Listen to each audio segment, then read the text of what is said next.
नमस्कार, prime time देख रहे हैं आप और मैं हूं आपके साथ स्वप्नेश दुबे। आखिर कब तक ये नापाक साजिश होगी? आतंकी हाफिज सईद को बचाने के लिए पाकिस्तान अब भारत के खिलाफ नए षड्यंत्रों को अपनाने में जुट गया। जैश-ए-मोहम्मद संगठन का नाम बदलने की कवायद शुरू कर दी है।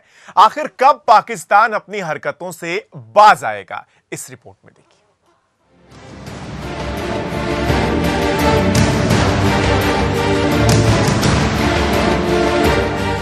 आतंकी मसूद अजहर और हाफिज सईद पर अमेरिका और भारत के बढ़ते दबाव के कारण पाकिस्तान इन गुर्गों को बचाने में जुट गया है। यही नहीं, अब पाक के जिहादी राजनीतिकार घाटी में हिंसा भड़काने के लिए नई योजनाएं भी बना रहे हैं। ट्रम्प के वीजा बैन के डर से भले ही पाकिस्तान ने आतंकी हाफिज सईद को नजरबंद कर दिया है, लेकिन वो सिर्फ दुनिया को दिखाने के लिए। सच तो ये है कि नापाक मंसूबों में कोई बदलाव नहीं आया है। पाकिस्तान पहले की तरह ही भारत के खिलाफ आतंकवाद को बढ़ावा देने में लगा है। हालांकि अमेरिका के डर से उसकी तरफ से रणनीति में थोड़ा फेरबदल भी किया गया है। खबरों की माने तो जैश-ए-मोहम्मद पर बैन के डर से पाकिस्तान उसके जैसा एक नया संगठन बनाने की तैयारी शुरू कर चुका है, जिसमें वो अब अपने प्लान के तहत पीओके की कम उम्र के बच्चों और युवाओं को साध रहा है, जो घाटी के गाँव में रहते हैं और सेना पर पत्थर फेंक कर अपना विरोध दर्ज करवाते हैं। कहा जा रहा है कि पाकिस्तान कश्मीरी युवाओं को भटकाकर अपने साथ लाने की फिराक में है और इसके लिए हथियार और बाकी सामान के लिए पैसे का इंतजाम कर रहा है। जिन बच्चों को पाकिस्तान भारत के खिलाफ तैयार कर रहा है, उन्हें हथियार चलाना भी नहीं आता। उन्हें जंगल, खराब मौसम जैसी कठिन परिस्थितियों में रहने की आदत भी नहीं है।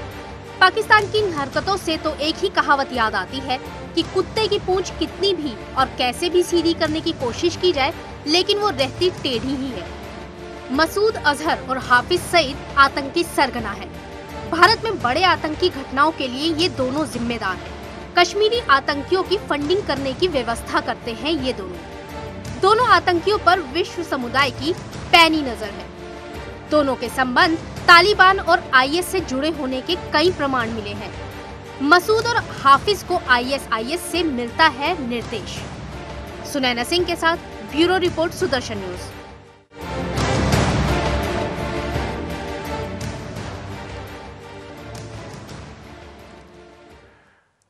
और इसी पर हम चर्चा करेंगे कि आखिर पाकिस्तान की ओर से ये नापाक साजिश कब तक होती रहेगी। क्या भारत को कोई अहम स्टैंड लेना पड़ेगा तभी पाकिस्तान पीछे हटेगा, क्योंकि पाकिस्तान जो है वो मानने को तैयार नहीं है आतंकवाद को लेकर। महमूद आलम साहब हमारे साथ फोन लाइन पर जुड़ गए हैं, फॉरेन एक्सपर्ट हैं, विदेश मामलों को ठीक से जानते हैं। महमूद आलम साहब, ये जो खबर आ रही है कि मसूद अजहर और हाफिज सईद पर अमेरिका के डर से जो पाकिस्तान ने नज़रबंदी वगैरह करने की, हाफिज सईद पर जो नज़रबंदी करने की बात कही थी, वो सीधे सीधे अब दिख रही है कि वो पूरी तरह से झूठी है। ये खबर ये बताती है कि अब पाकिस्तान जैश-ए-मोहम्मद जैसा ही नया संगठन बनाने के पीछे पड़ा है और उसमें छोटे छोटे घाटी के बच्चों को लिया जा रहा है। इस पर मैं आपकी पहली प्रतिक्रिया चाहूंगा। हालांकि ये बहुत ही ज्यादा खतरनाक है अगर ऐसा हो रहा है, इस खबर को अगर हम माने तो। देखिए, आपको एक ये बात तो माननी पड़ेगी कि पाकिस्तान की पूरी आर्मी जो है उसकी सोच ही है एंटी इंडिया जी, और वो इंडिया को जो है परेशान करने के लिए वो किसी भी हद तक जा सकते हैं। लेकिन यहाँ पे मैं कंसिस्टेंटली ये बोलता रहा हूँ कि ये अमेरिका का हमेशा दोहरा मापदंड रहा है जब आतंकवाद की बात हुई है। देखिए, मैं बोलता हूँ कि पाकिस्तान की आर्मी जो है वो पेंटागन और CIA के पेरोल पे है। पाकिस्तान की आर्मी कुछ कर ही नहीं सकती जब तक उनको वहां से इजाजत नहीं मिल जाएगी। तो अगर वाकई में इतना डर होता उन्हें कि जो है साहब अमेरिका की तरफ से कुछ होगा उनके लिए, तो इतनी जल्दी कम से कम ये हरकत ना करते कि जबकि 7 कंट्रीज के ऊपर वो बैन भी लगा चुका है और ये भी न्यूज आ रही थी कि साहब जो है पाकिस्तान के ऊपर भी बैन लग सकता है। लेकिन उसके बावजूद भी ये कर रहा है, इसका मतलब वो समझ रहा है कि अमेरिका कुछ नहीं करने जा रहा उनके ऊपर।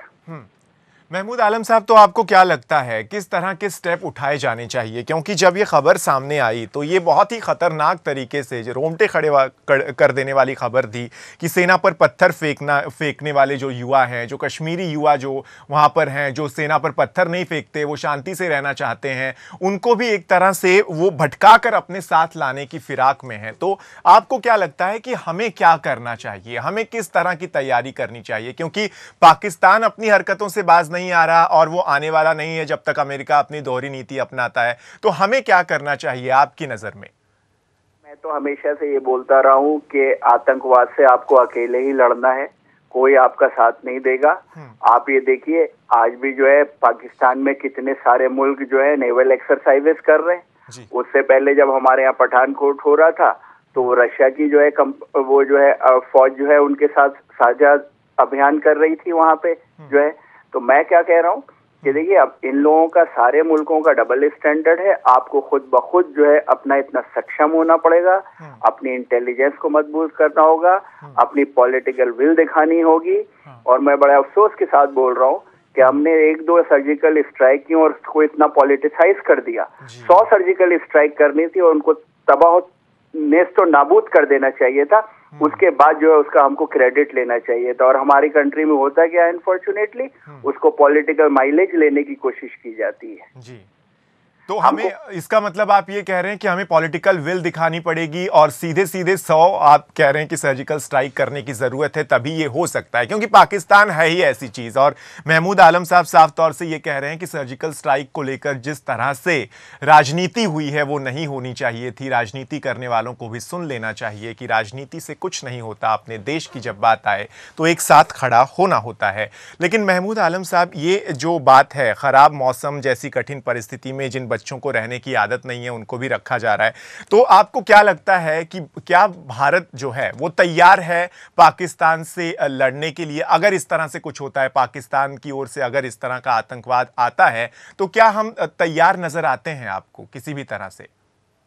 देखिए, ये तो आपको मालूम ही है कि हमारे फौजी, हमारे जवान हमेशा अपनी जान हथेली पे लेके अब हमारी सरहदों की रक्षा करते हैं। बिल्कुल। लेकिन उसके साथ साथ मैं ये भी बोलना चाहूंगा कि यहाँ पे हमें जो है थोड़ा सा अपनी इंटेलिजेंस को मजबूत करना होगा। उनको बेहतर से बेहतर इक्विपमेंट प्रोवाइड करने होंगे और आर्मी को एक खुला हैंड देना होगा कि वो जिस तरीके से भी वो बेहतर समझ सकते हैं, इसको टैकल कर सकते हैं, उसको करना चाहिए। और उसके साथ साथ पाकिस्तान को ये भी वार्निंग देनी पड़ेगी कि हम जो है अपनी डिफेंड करेंगे, अपनी सोवरेनिटी को डिफेंड करेंगे, अपनी इंटीग्रिटी को डिफेंड करेंगे और उसके लिए हमको कुछ भी करना पड़ा वो हम करेंगे। और पाकिस्तान को मालूम है अच्छे तरीके से इंडिया एक बहुत बड़ा मुल्क है। मॉडर्न वॉर जो है इकोनॉमी की बेस पे लड़ी जाती है। हमारी इकोनॉमी स्ट्रांग है, हमारे नौजवानों के हौसले स्ट्रांग है, पूरा मुल्क साथ में है। तो ये उनको अच्छे तरीके से मालूम होना चाहिए। लेकिन वो आपको मालूम है वो इस तरीके की हरकतें करते रहेंगे। वहाँ की आर्मी तो आगे सामने नहीं आएगी, लेकिन वो इस तरीके से लोगों को भेजती रहेगी और इंडिया को जो है इसमें उलझाए रखना चाहते हैं। वो क्या है, देखिए, पाकिस्तान और हमारा और जो है इंडिया का कोई मुकाबला नहीं है। हमें बहुत बड़ी पावर है, लेकिन जो हमारे दुश्मन है चाइना, और हो सकता है चाइना का भी एक प्रॉक्सी वॉर हो कि इंडिया को पाकिस्तान के जरिए फंसाए रहो। जिस तरीके से इंडिया जो है आज तरक्की कर रहा है इकोनॉमिकली एंड मिलिट्रली, और जिस तरीके से इंडिया की इम्पोर्टेंस वर्ल्ड में बढ़ रही है, तो चाइना भी जो है बहुत ज्यादा परेशान है। और वो हो सकता है कि अपनी प्रॉक्सी वॉर जो है पाकिस्तान के जरिए खेल रहा हो। तो हमको बहुत ज्यादा चौकन्ना रहने की जरूरत है और अपनी आर्म फोर्सेस को स्ट्रेंथन करने की जरूरत है, इंटेलिजेंस को स्ट्रेंथन करने की जरूरत है और आर्मी को फ्री हैंड देने की जरूरत है। जी, महमूद आलम साहब, आपने अहम बातें कही। आपने कहा कि हमें आर्मी को फ्री हैंड देना चाहिए, आपने कहा कि हमें तैयार रहने की ज़रूरत है, और तमाम चीज़ें आपने कही जो दर्शकों ने भी सुनी और वो समझ रहे होंगे कि कितना ज़रूरी है ये। लेकिन जो हमने अलग थलग करने की नीति अपनाई थी, आपको याद ही होगा कि हमने कई बैठकें रद्द करवाई, सिंधु जल समझौते को लेकर भी एक तरह से वार्निंग दी गई कि वो रद्द कर दिया जा सकता है भारत की ओर से। हालांकि वो उस तरह से हो नहीं सकता, लेकिन उसके बावजूद जो कुछ दिन पहले अलग थलग करने की कोशिश भारत की ओर से शुरू की गई थी, तो क्या हम उस नीति में आगे नहीं बढ़ पाए, या वो इतनी एग्रेसिव नीति नहीं थी कि पाकिस्तान समझ पाए? देखिए, आपको एक तो ये बात माननी पड़ेगी, पूरी वर्ल्ड जो है ना वो जो है अपने हितों की रक्षा करती है। बिल्कुल। हर कंट्री अपने हितों की रक्षा कर रहा है। वो आपकी एक हद तक की मदद करेगा जाके। आपको अपना खुद ब खुद डिसीजन लेना पड़ेगा। और देखिए ऐसा है कि अब से फॉर एग्जाम्पल आप अमेरिका की एग्जाम्पल ले लीजिए। ठीक है, वो इंडिया से ताल्लुकात बढ़ा रहा है क्योंकि उसे चाइना को कंटेन करना है, लेकिन आज भी उसे जो है पाकिस्तान की जरूरत है। भले ही वो आपका अफगानिस्तान हो, भले ही उसे ईरान पे जो है निगाह रखनी हो, भले ही उसे जो है चाइना पे निगाह रखनी हो। और तो और आपको मैं बताऊं कि 13 मुल्क हैं जिनकी जो है यूएसए जो है वो जासूसी करवाता है, उसमें इंडिया भी शामिल है। तो अगर इंडिया पर भी जासूसी करवानी तब भी उसे पाकिस्तान की जरूरत है। तो मैं यही बोल रहा हूँ सारी कंट्री अब आप देखिए, अब आप ये देखिए इंटरनेशनल पॉलिटिक्स किस तरीके से चेंज होती है। किसी जमाने में रशिया हमारा सबसे बड़ा पक्का दोस्त होता था। आज देखिए वो पाकिस्तान से भी उसके ताल्लुकात हो रहे हैं, उसके चाइना से भी ताल्लुकात हो रहे हैं। बिल्कुल। और तो और ओबामा वो ट्रम्प जो है वो पुतिन की जो है तारीफ कर रहे हैं। तो मैं क्या बोल रहा हूँ कि ये जो है इंटरनेशनल पॉलिटिक्स में ना कोई किसी का परमानेंट दोस्त होता है ना कोई परमानेंट दुश्मन होता है। लेकिन हर कंट्री को जो है अपने हितों की रक्षा खुद करनी होती है। अगर आप ये चाहेंगे वर्ल्ड पे बहुत ज्यादा भरोसा करें तो ये शायद इतना आसान नहीं है। अच्छा, इसका मतलब भरोसा नहीं करना चाहिए, जो बात है जो बताई जाती है कि भरोसा नहीं करना चाहिए और अमेरिका पर बहुत ज़्यादा हमें भरोसा नहीं करना चाहिए। अमेरिका की ओर से किसी भी तरह से जो दबाव बनाया जाता है, जिस तरह से एक तरफ दबाव बनाया जाता है, एक तरफ कहा जाता है कि हम साथ हैं। बहुत शुक्रिया महमूद आलम साहब हमारे साथ बातचीत करने के लिए। तो चर्चा में हम यहाँ तक पहुँचे कि पाकिस्तान के साथ अमेरिका जब तक रहेगा तब तक यह आतंकवाद की दिक्कत आती रहेगी। आगे भी चर्चा करेंगे एक छोटे से ब्रेक के बाद।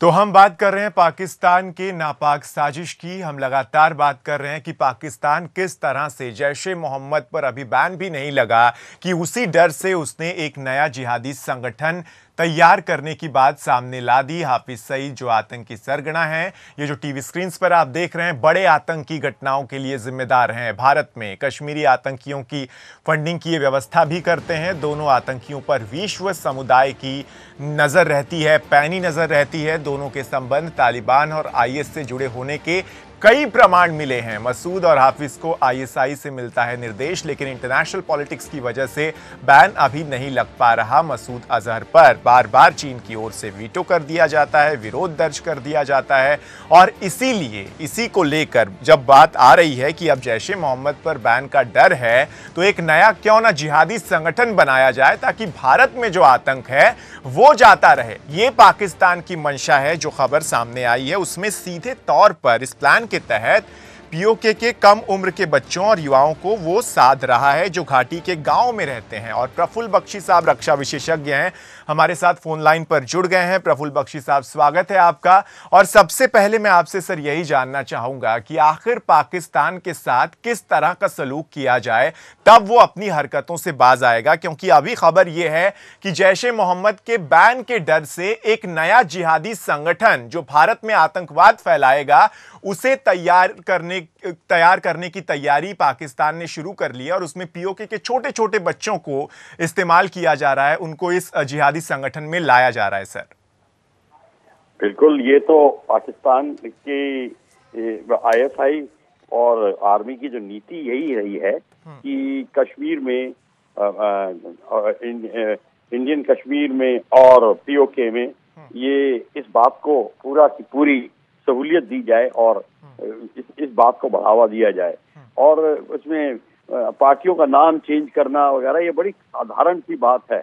तो अगर आप सोच रहे हैं कि इसमें और क्या नुकसान होगा, वही जो हो रहा है वो होता रहेगा।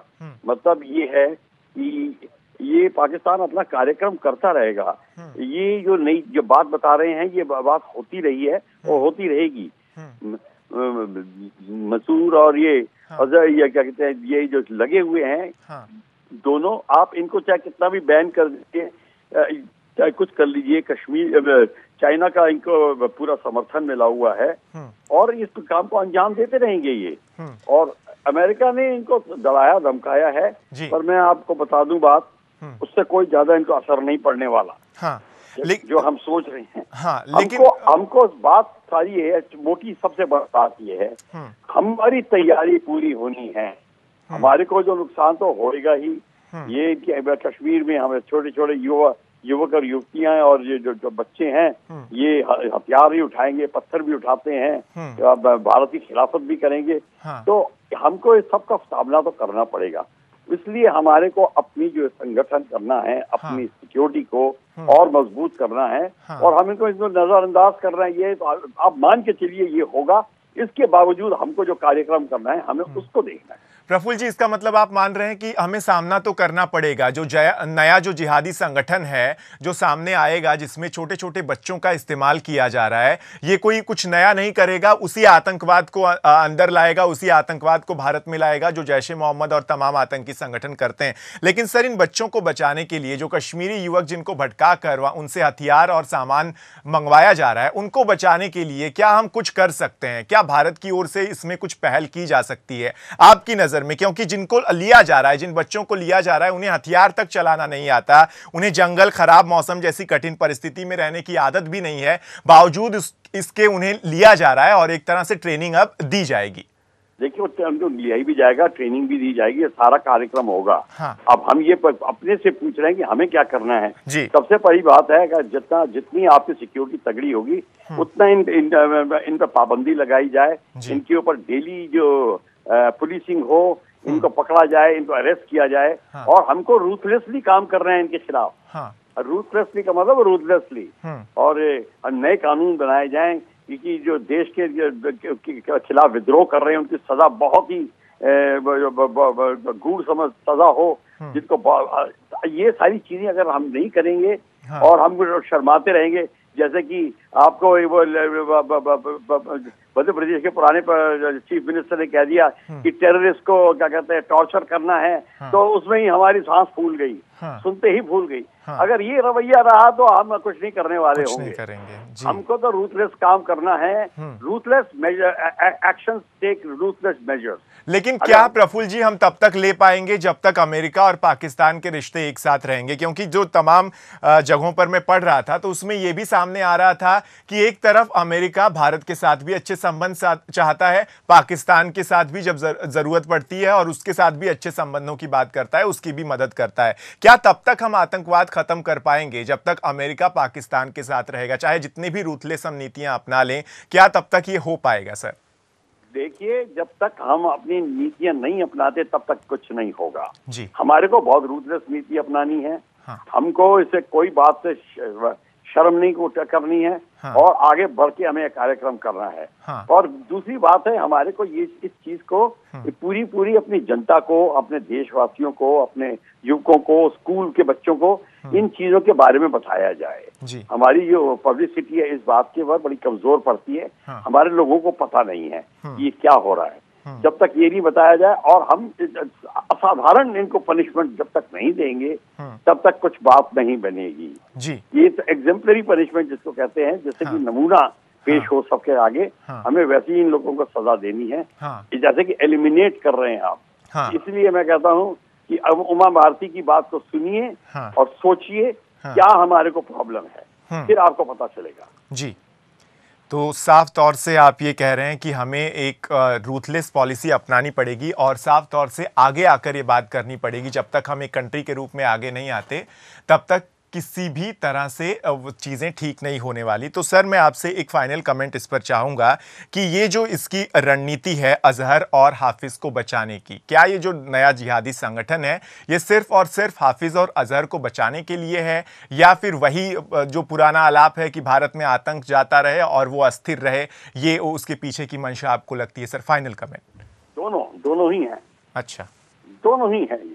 और असर और हाफिज और असर का अजहर का उनको बड़ा फायदा है। हाँ। वो उनकी सलामती वो सदैव चाहेंगे, और वो सदैव चाहेंगे कि ये जो इंस्टीट्यूशन जो भारत पे असर कर रही है वो दोगुनी चौगुनी हो जाए। दोगुनी चौगुनी हो जाए। बहुत शुक्रिया प्रफुल्ल बख्शी साहब हमसे बातचीत करने के लिए और ये जानकारियां देने के लिए। तो साफ तौर से अब भारत को रूथलेस पॉलिसी अपनानी पड़ेगी। उसके बावजूद नापाक पाक की जो साजिशें हैं वो हम रोक नहीं पाएंगे। अगर सरकार का कोई नुमाइंदा ये सुन पा रहा है तो उसे ये बात पहुंचानी चाहिए कि अब हमें आगे बढ़कर रूथलेस होना पड़ेगा और पाकिस्तान से सामने सामने हमें जवाब देना पड़ेगा। प्राइम टाइम में इतना ही, दीजिए इजाजत। जय हिंद।